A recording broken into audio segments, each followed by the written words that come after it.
Our talk is about conflict, image, and meaning, perception and reception of commemorative artworks by Maya-Ying Lin and Sheila Pree Bright, and this is pertaining to the aesthetics of war.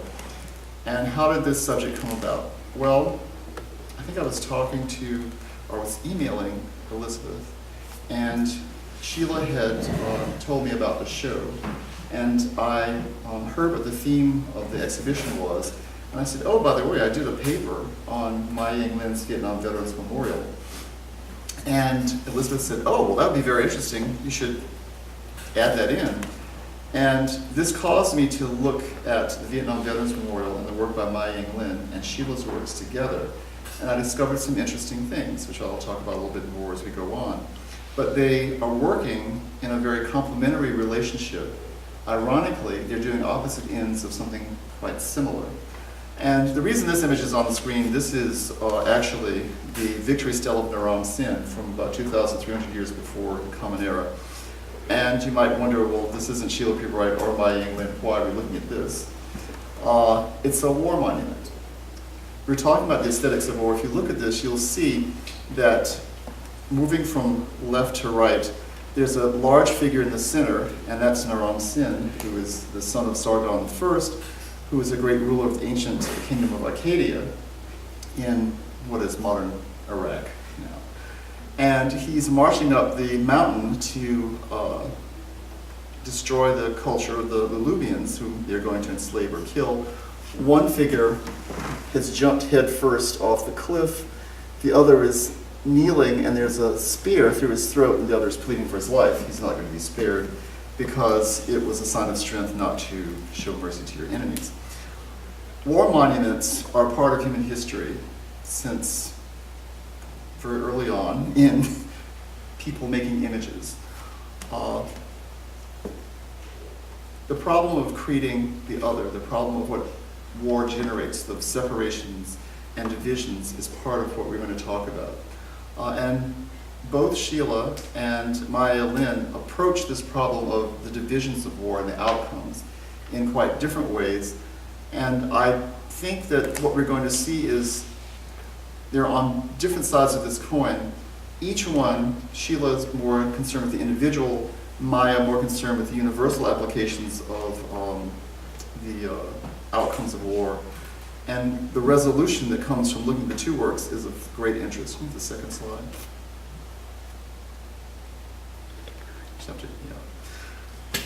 So what is a monument? What is a memorial for? Well, a monument and a memorial are two entirely different things. A memorial is obviously something we create to remember. We want to remember something done by someone for some reason. A monument, on the other hand, is a structure that usually is intended to warn, from the Latin moneo, monera, which means to advise or to warn. So the purposes of the monument and the memorial are actually quite different, but we often unite the two things in a single object. And how many people are familiar with this image? Anyone know what this is? This is the memorial to the nurses that served in Vietnam. This is by Glenna Goodacre, and it was added in 1993. So, and this is going to bring one of the problems that created an aesthetic difficulty with Maya-Ying Lin's memorial, because Maya-Ying Lin's memorial is very abstract. And people often want to see in this commemorative activity something that looks like themselves. And we will talk a little bit about the aesthetics of how we commemorate, how we try to remember what happened in the past, what we choose to remember about the past, and then what our monuments tell us about our own civilization and culture. Now this is an image I think everyone's probably familiar with. I like getting responses from the audience. Can anyone tell me what it is? Washington crossing the Delaware. So it's George Washington crossing the Delaware. Anyone know the artist? That's a trick question. Stewart. Much later. It's by Emanuel Gottlieb Leutze, who is actually a German-American artist. And this is Washington, who was crossing the Delaware to go into New Jersey to fight the Hessians, actually, who were German mercenaries hired by the English armies. Ironically, the painting was made in Germany. So Washington's going to fight Germans. A German-American artist made the painting. He was studying in Germany when he made the painting and sent it back to the United States. He did two versions. One is in the Metropolitan Museum of Art, and the other is in the rotunda of the Capitol building. but it's a romantic image about 1851, and Washington is standing, bracing the cold, looking very heroic. There's a beautiful flag furled, reminding me of some of Sheila's work, sort of in the wind. It looks very poetic. It's completely inaccurate. First of all, this battle took place at midnight on Christmas Eve, and he had to use the element of surprise because the Hessians and the English were much better armed than the Americans were. But when we wish to remember this event, it's been altered, it's been manipulated to give us a certain impression, to inspire us with patriotic zeal, to engender a kind of love for our country by using the image of war to excite the viewer. The river here is not the Delaware River, it's I think it was actually the Danube that he used, these big ice flows. So everything here is a fiction, and I think when I spoke to Sheila, and I did a short article about her work, I talked about what Sheila does with her photographs. When she shows you an image, she takes a step back to allow the viewer to relate to the subject, and she also has taken a step back from the subject to allow the subject to become more of themselves. The subjects are given freedom to develop their own personality before us. What's interesting about this step back is that it opens a window into the personality of the person who's being shown to us, and it also gives the viewer a space to develop an opinion, a space to function in terms of forming an opinion. A work like this, which the artist has formulated the idea for us to tell us how to think about this, is very different from what Sheila does in her work. And that's one of the contrasts I want to make with her approach and also with Maya Ying-Lin's approach, because they both, I call them empiricists. They both are very much involved with the idea of allowing the object to reveal itself to us, or allowing the subject to reveal him or herself to us, as opposed to imposing an opinion about this subject onto the subject so much. She is doing things that manipulate to some extent, because she's chosen the composition, she's approved the lighting, she's stood in the artist's seat to some extent, but you're not terribly conscious of how you're being directed by what she's doing, and that's very important. Can you do the next one? Now, when Maya Ying-Lin was advised of a competition to create a memorial on the wall, on the mall in Washington, to commemorate the service of Vietnam veterans, this is the kind of monument that was celebrated in Washington. Of course, Washington is our center for monuments. The Lincoln Memorial, the Washington Monument, the Marines Memorial here for the battle at Iwo Jima. And you can see that the idea of war here is as an activity that's heroic, it's very masculine, it's thrusting up from the ground, it's high above ground. It's suggesting an idea of a moment in time that is showing valor and victory and people coming together for a common purpose. The next one. Or we have a monument like the Washington Monument, which is really a monument to both George Washington and to the beginning of the American project, the identity of America being established, the revolution. It's a large phallic symbol. It's based on the Egyptian obelisk, or in the ancient Egyptian language, the Techen. And I guess I'll get a little blue here. The origin of the obelisk, which you will see on the dollar bill with the eye of what, the all-seeing eye of the god Horus, which is supposed to represent the access to all knowledge, is actually a resurrection image. It was the phallus of the god Osiris, who had been murdered by his brother, Seth, who was jealous, killed Osiris, cut his body up into 4 parts, threw them to the 4 corners. His wife went and found the body parts and resurrected him and procreated with him and gave birth to their son Horus. So this was a resurrection image before the time of Jesus.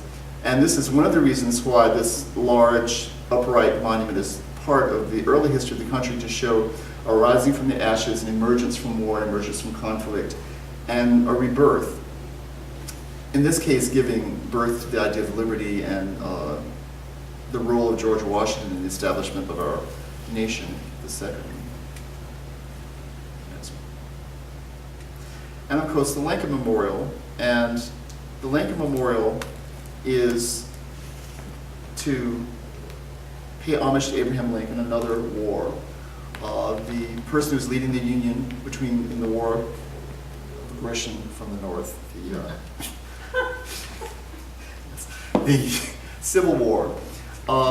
And this memorial is in a Greek classical style. It has 36 columns that circumnavigate the structure that represent the 36 states at the time. The Washington Monument is by a South Carolinian. It was by Robert Mills, who was born in Charleston. The Lincoln Memorial is by Henry Bacon. And it was not built until, it was started about 1914. But it's to commemorate this search for American identity. Who is American? Who are American citizens? What are the values of America? Is slavery something that's acceptable? And the determination is that it was not, that the ideas, the promises in the constitutional documents could be extended to all peoples, eventually starting out with African American men, and then eventually those rights will be extended to everyone. So these are the monuments that existed on the mall when this commission for the Vietnam Veterans Memorial was brought to the fore. As you can see, Mai Yang Lin's monument is very different. It's below ground. It's not a large white structure. It's black.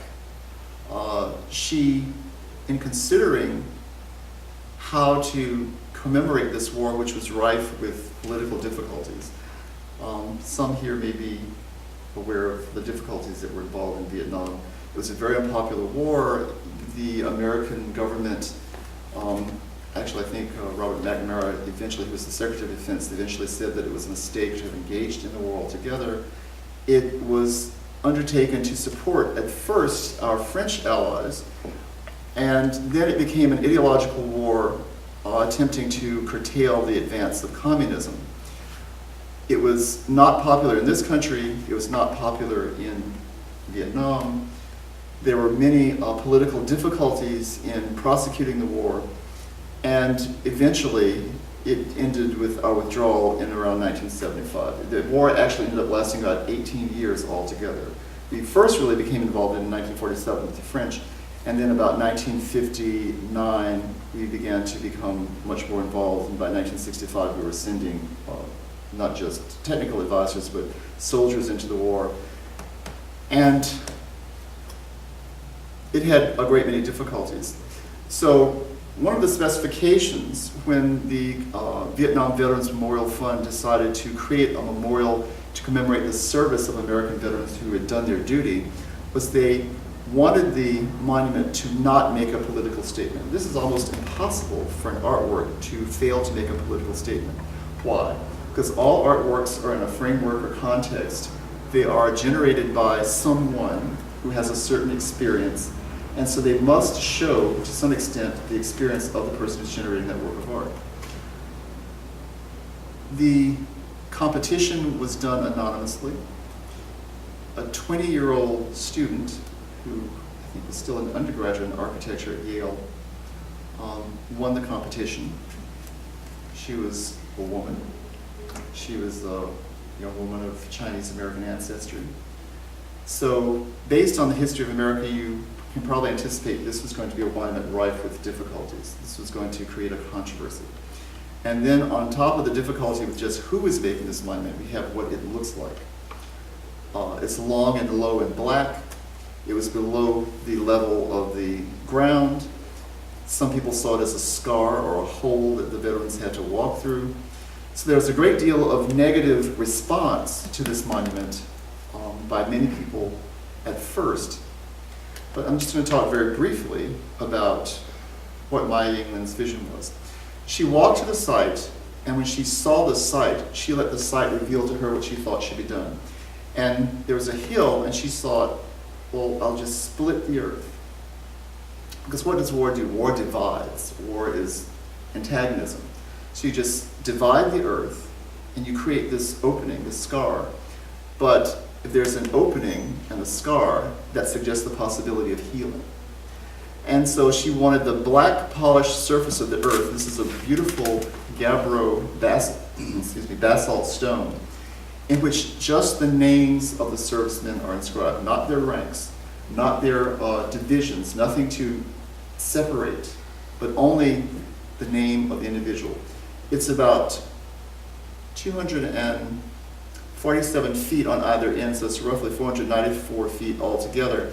And it's separated into about 70 individual panels, and the names are in chronological order on each of the panels. So that in the activity of walking through the monument, you actually walk through the prosecution of the war. You walk into the war and you walk out of it. At the point where you're at the zenith, where the walls are more than 10 feet tall and you're surrounded by the names of the missing or dead, in the deepest part of the war, you can walk into this, and then you have the cathartic moment of walking out, of releasing and seeing how the number of names diminishes. So she actually thought of moving us through the experience by coming to celebrate the monument, coming to commemorate, coming to remember. There are many formal aspects of this work that are, I think, extremely compelling. One of the most important is the shape. The shape is a V. Of course, it's a monument to the veterans. It's a monument for the veterans of Vietnam. Most of the time we think of war, we think of valor or victory, but there are also victims. It's full of violence. Someone has to be a victor, someone has to be vanquished. So the formal properties of the monument itself remind us of its purpose. It is a monument, a monere. It is to warn us against war, to warn us against the activity of indulging in war, to help us understand that all activity of war is a kind of human failure. It's a failure of communication, a failure of understanding, a failure of extending our humanity to others, and of othering fellow human beings. So this is not a monument to glorify war, and she intended it for it not to be a monument to glorify war. It's a monument to commemorate and honor the people who served. It's a monument to remind us of the danger of violence, and the monument to remind us of the importance of our shared humanity. I have the second. In a similar way, Sheila Pree Bright takes a diversity of Americans and presents them individually. And where Maya Ying-lin has emphasized this universal quality, she wanted to take away all separations. What Sheila does is she shows us individuals who are interacting with the flag, and by interacting with the flag, we're automatically showing some consideration of our ideas about patriotism, our ideas about our country, our ideas about what we think America is. And part of our identity is this simple inanimate object, a piece of cloth with stars and red stripes on it. But this piece of cloth is something that is very evocative. We attach ideas to it. The ideas are all our own. The flag is simply an object. How we perceive the flag is what's important. And how we perceive the flag is as an emblem of what we think our country stands for. So generally we think of the flag as standing for freedom, for independence, for our individual liberties, for our constitutional documents. But in these photographs, Sheila shows us that this American experience is highly diverse, that there are several different Americas. There are recent Americans, there are Americans who've been here, whose families have been here for a very long time. And this diversity is part of what strikes me as being a unifying force. So in showing the individual instantiations of Americanness, she does something parallel to what Maya Ying-lin did when she took away all the separations and simply put the names that represented the individual people in her work of art. So we go to the next one. What I wanted to show here is this is the mall in Washington. And you can just see the Washington Monument is here, the Lincoln Memorial is over there, and the Vietnam Veterans Memorial is right here in this area on the western side. And if you go to the next slide, Maya Ying-lin's idea was to have the two extensions of the memorial, one point toward the Washington Monument, which is number 3, The other points toward the Lincoln Memorial. And so it's really interacting with the earlier monuments and the earlier ideas of war. The ideological war to establish the identity of America in the Washington Monument, the ideological war to establish another aspect of the identity of America here, who is an American, what are the rights of citizens. And here's this other kind of war, a different war, not a war fought on our own territory, a war fought abroad, a war which we entered for different reasons, for confusing and complex reasons. The next one. So in the experience, this young man is just at the zenith, and you can see how this memorial, the Vietnam Veterans Memorial, points to, it ostensibly directs your attention also toward the Washington Monument, so that you are here considering these differences in a context. And it's supposed to be a tactile experience. She wants people to see themselves reflected over the names of the missing and dead. This was a cathartic activity so that the veterans who went there could mourn, so they could go through the experience of that war and have a release. She wanted it to be a therapeutic site, a place where people could go to move through the experience and mourn. It's a very different concept from what we see with the Marines Memorial here at in Arlington, Virginia, near the Arlington Cemetery.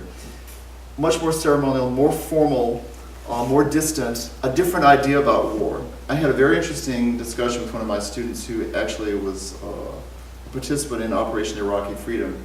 When I talked about these two memorials, he was very upset when I was talking about the conceptual complexity of the Vietnam Veterans Memorial. He felt that at first, he felt it was in some way a dishonor, that it was showing some sort of shame toward the veterans. And I tried to help him understand that that's not what she was doing at all. What she's actually trying to do is to show us that war is more than a simple moment of heroism. That war entails death, that war kills people, young people, old people, children.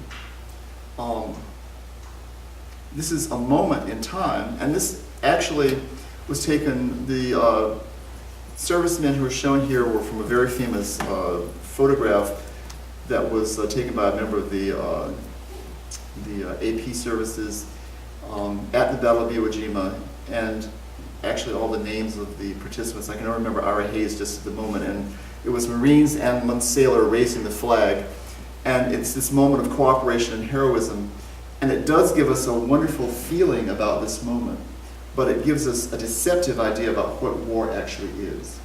Go to the next. This is an image iconic of war. This is Kim Thi Phuc, who was a young girl who lived in the village that's covered in smoke back here. And the village was napalmed, and she had all of her clothes burned off of her body. Now, she survived this. She actually ended up immigrating to Canada. She has a family of her own now. But this became one of the iconic photographs that symbolized the horrors of Vietnam. There's also the My Lai massacre. But in war, the confusion, the chaos, the destruction knows no boundaries. There's actually a film online you can see of this very scene.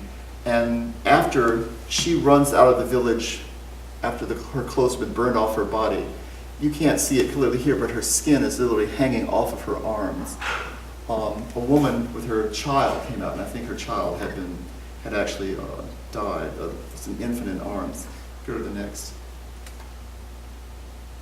This is a still from the online video, and you can see her skin has just been melted off of her arms, and she was burned over about 30% of her body. And she's only about 9 years old. So in the gallery, I saw the casts of people who were affected by Agent Orange, the people who were affected by landmines. This is this is the reality of war. Here's another image that's very famous. This is General Nguyen Loan, and he's killing, they have the same first name, Nguyen Lim, is being executed. Now, this image is a little deceptive. This also became an image that created a great deal of controversy because it looks like that General Luan is summarily executing a Viet Cong guerrilla, a guerrilla, without any trial, without appropriate consideration for protocols. But what you can't see in the photograph is that Viet Cong Lim had been summarily shooting civilians, executing them before he was caught red-handed. And so General Luan shoots him in the street. But there's also the film of this. The other thing about Vietnam was it was a televised war. People could see these things going on, and so it did not have the kind of impact control of information that other wars had had. Next. So at the monument, this is the nexus of the walls. You see the first date when we were really officially involved, 1959, and then the last date, 1979. These would be the last deaths. And Mai Ying-lin was determined to have the names in chronological order so that the monument itself symbolized the activity of the people who did their duty, participated in the war, as opposed to some administrators who wanted to have the names in alphabetical order. And she said, can you imagine going and just seeing your name, your child's name in a sea of Smiths? That it would be completely depersonalized.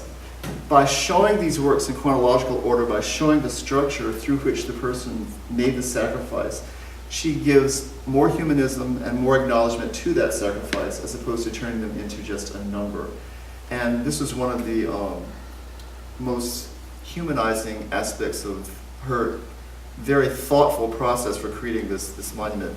Also, she wanted the people who walked along the wall to see themselves reflected on the names. Now, in 1972, I was 18 years old, so that meant that I had to register for the draft.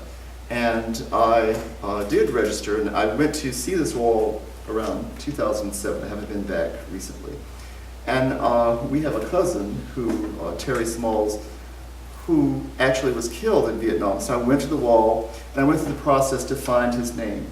And you go to the directory, which is on this end, and you look for the name, and the names are alphabetized there, and it tells you the location on the wall, the panel markings, how you can find the name, and I went and I looked for the name. And people can go and take rubbings away if they want commemorative things. They leave offerings at this wall. And as I walked along this wall and saw myself reflected on the names, and I thought, I could have been on this wall. It could have happened to me. I had a very good draft rating because instead of going to war, I went to school. I went to Connecticut. But Terry didn't go to college, and I remember his death because he died from friendly fire. He was unloading a supply truck and a grenade exploded. So, and this is what war is. The administrative parts of war are things that we don't think about. Maya Lin makes us think about the war holistically, not simply from the point of view of the victor or the vanquished. Here's the man who's found his son's name, and it's Ronald Peltzer, and he's just pointing the name out there. And this is the kind of touching moment that is possible to use the wall as a grieving place, as a wailing wall.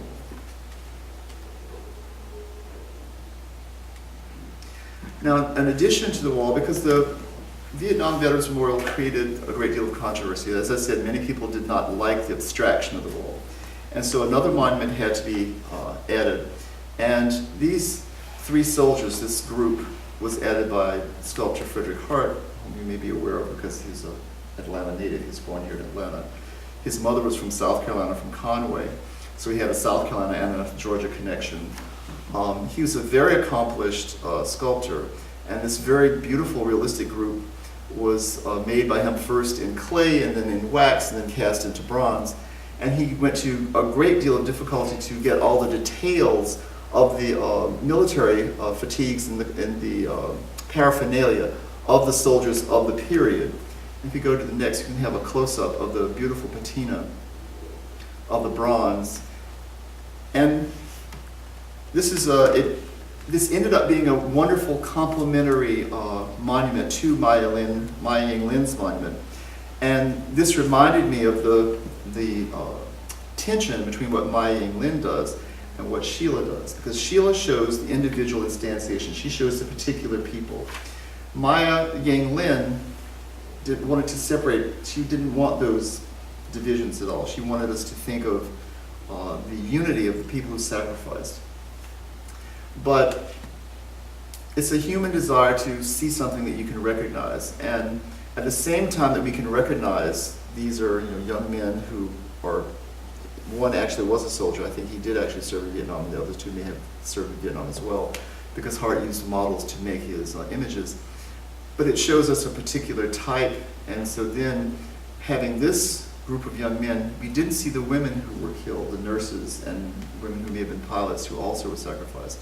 So in going to particulars in a public memorial like this one, it could actually lead to further division. But the controversy about the simplicity of the minimalist memorial that Maya Ying-lin designs was resolved by placing the soldiers in a relationship to the memorial where it looks as if they've come into a clearing and maybe they had seen the bodies of their comrades. And so there is actually a psychological connection between the two monuments now. You can go to the next, I think I have. Oh, this is Friedberg Hart sculpting, and this is one of the soldiers who is modeling for the piece. Very accomplished sculptor. Next one. And of course, the Glenna Goodacre sculpture of the women was added 10 years later because there was a need or a desire to show that men alone did not serve, to show this diversity. If you're going to show figures, how many figures do you have to add? How are we going to address the diversity? So she has faith, hope, and charity. There's another figure on the far side that you can't see. This is a nurse administering to a fallen soldier. Another's looking up, calling the helicopter. And there's another one on the far side that I don't have an image of, who I think is preparing a first aid kit.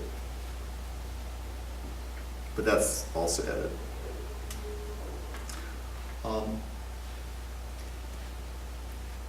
I find the other monuments interesting, but I think that Maya Ying-lin's work is more satisfying because it addresses all the different aspects of the war.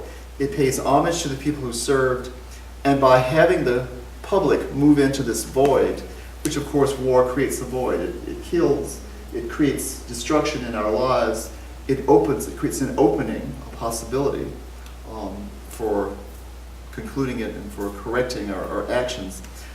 But it's unusual in a memorial to pay homage to the other side, to pay homage to the people who were against whom the war was waged.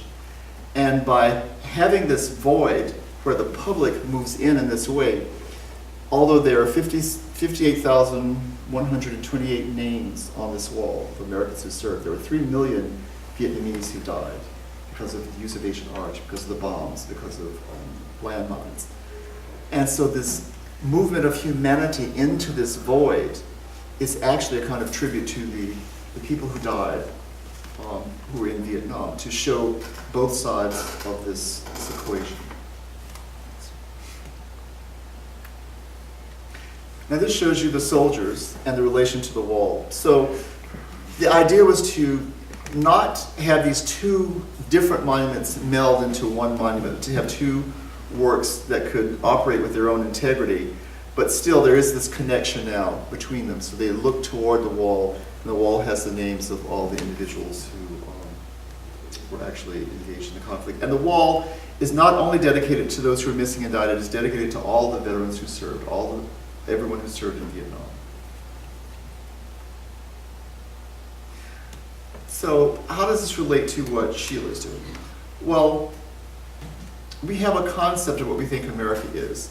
And by using the flag as a prop, Sheila allowed these young people between the ages of 18 and 25, the Generation Y, to act out their concept of what it means to be an American now.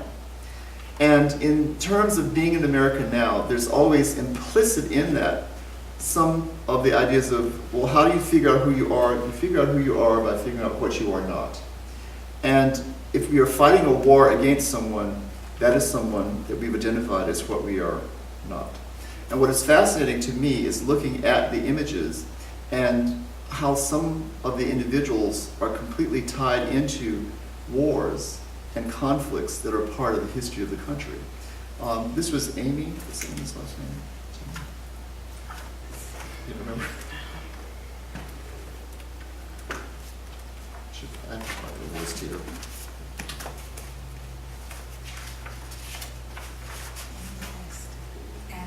Amy Ashton, right. And she's holding the flag as if it's a banner. It looks almost like a canopy. I almost get the feeling that America is something that envelops and protects her. And what Sheila did was she allowed the young people to bring any other additional props they wanted to the site. And they could also write statements.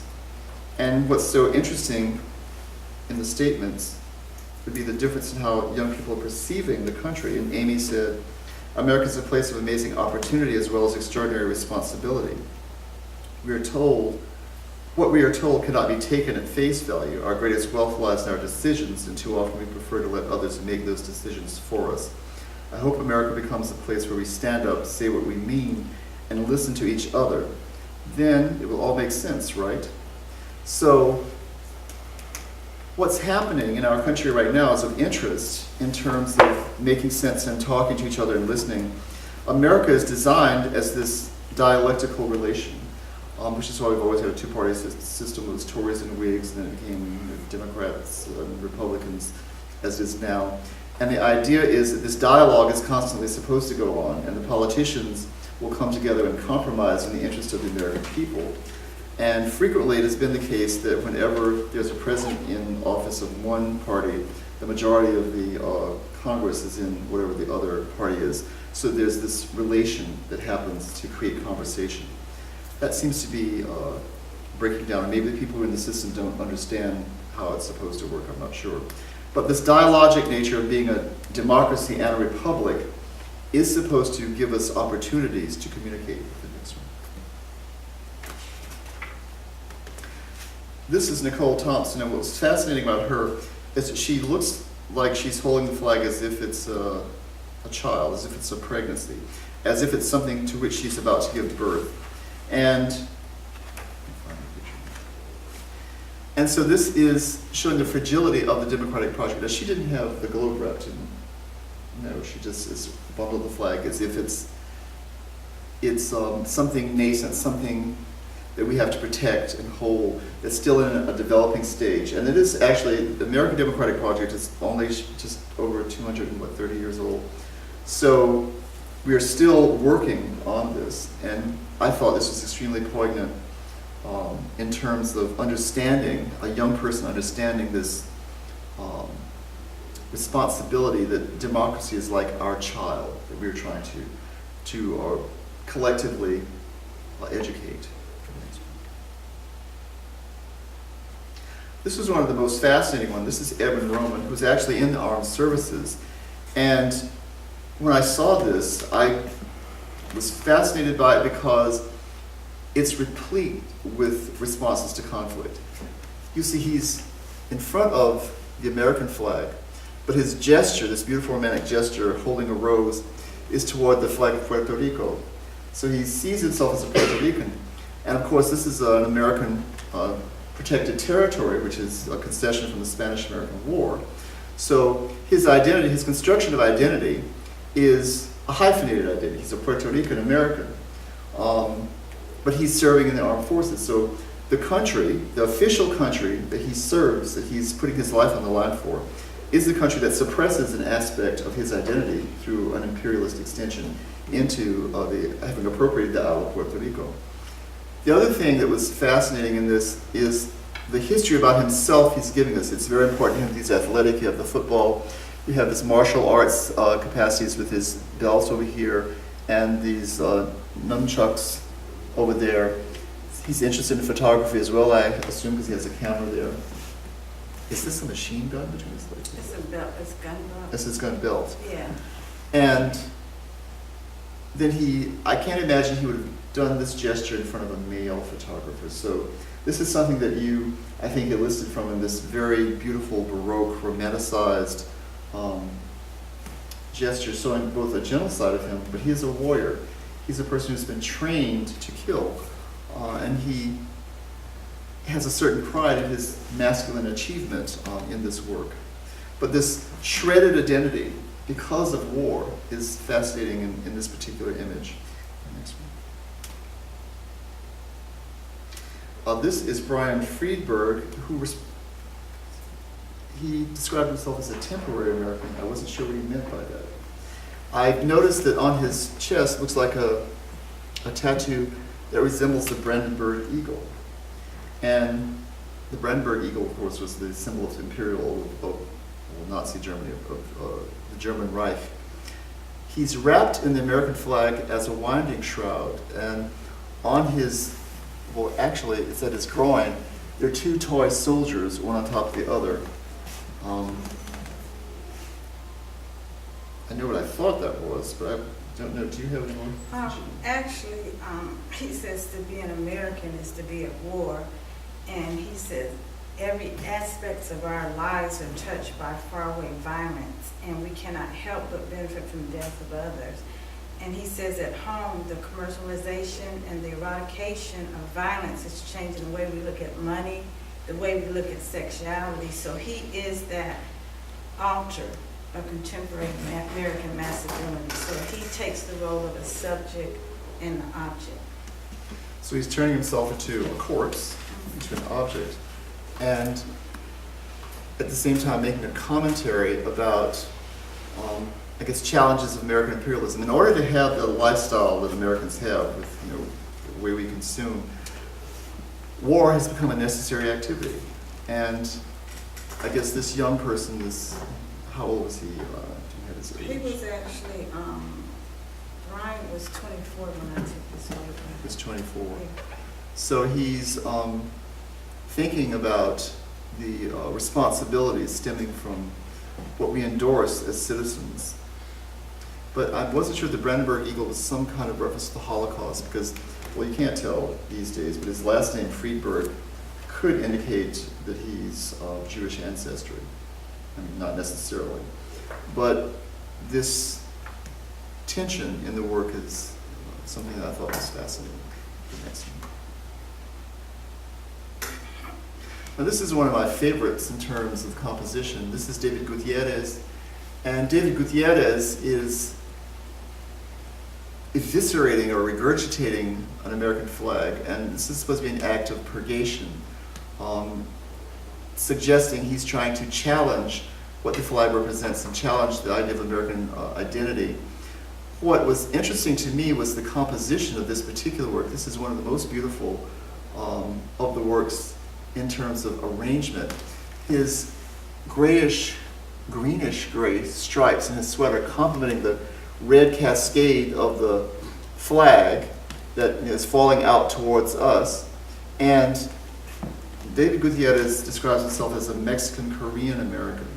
So that's the war between Texas and Mexico, the war between America and Spain, the war between America and Korea, including China, and implicit in that the war against Japan, because the way we got involved in Korea is because of having been involved in World War II, and Russia got Northern Korea and America got Southern Korea, and then China got involved into the situation later on, and the North became communist and the South became capitalist. So this activity of war relating to economics, relating to ideology, this is one of the most extraordinary works, I think, in terms of uniting all these different strands, and then doing it in a work of art that I thought was really incredibly beautiful in terms of the composition. I think we're almost out of time. Let's see the next two. What's next?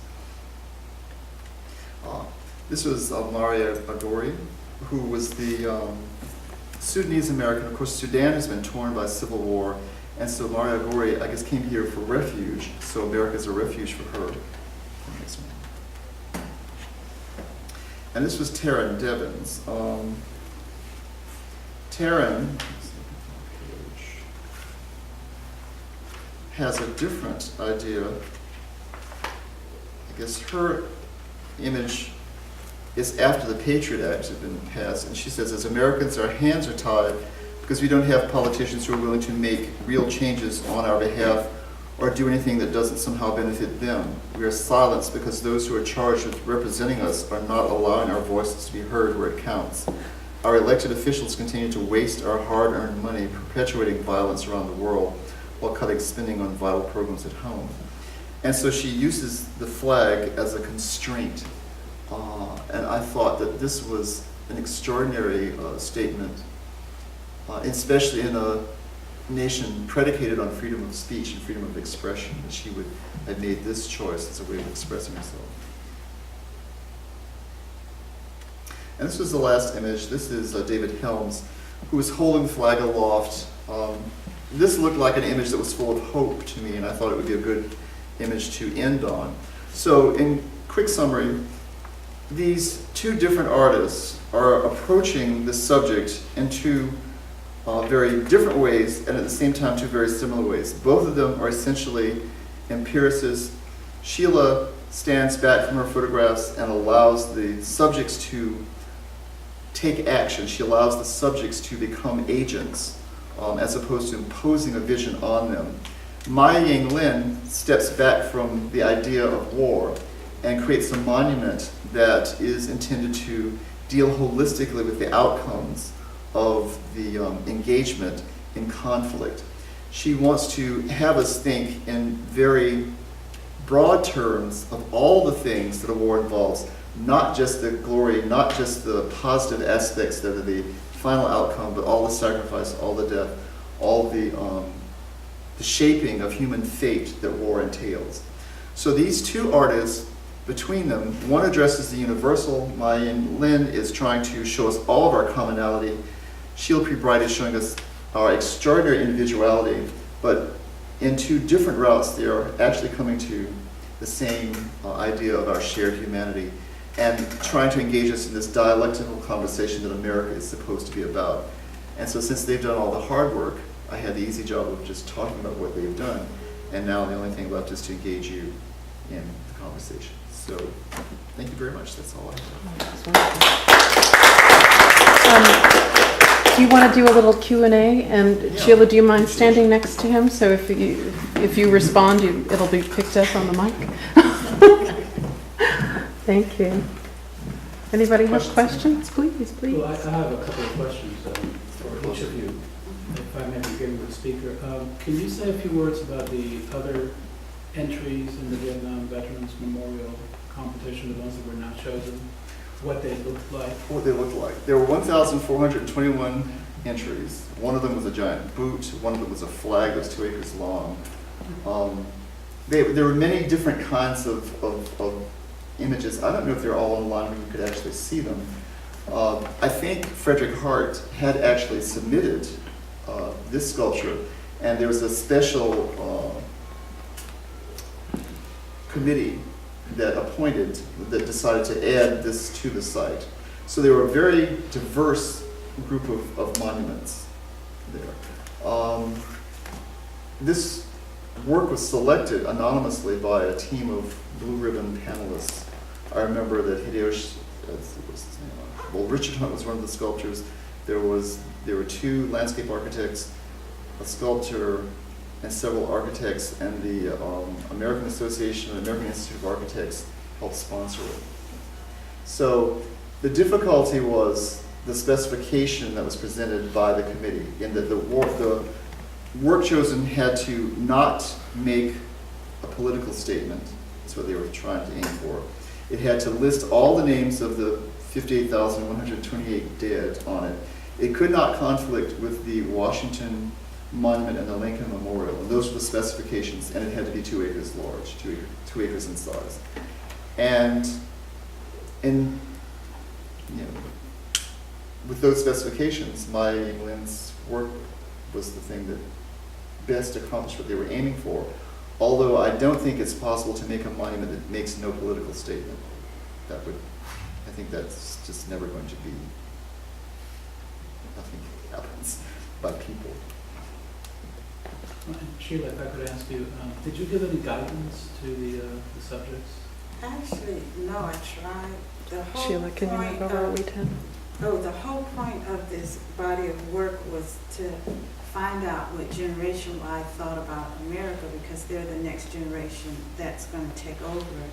Edwin, the one that's in the Iraq War, he actually brought more stuff, and I was like, oh my God. I said, you can't put all this in here. And he told me, you told us that we could do whatever we want to do.